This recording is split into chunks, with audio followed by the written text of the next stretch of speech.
All right, so another thing about this paint, I thought this was custom paint because really it's damn near, it's like 3 different colors, right?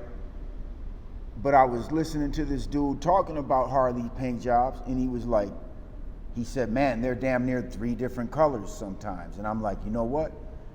I don't know, you guys tell me, is this factory paint? I really wouldn't know.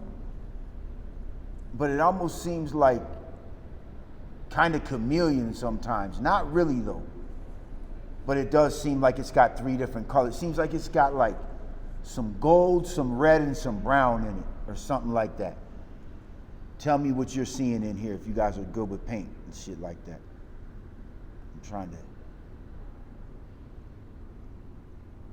give you the best view of it without that glare off it, but that's the best I can do.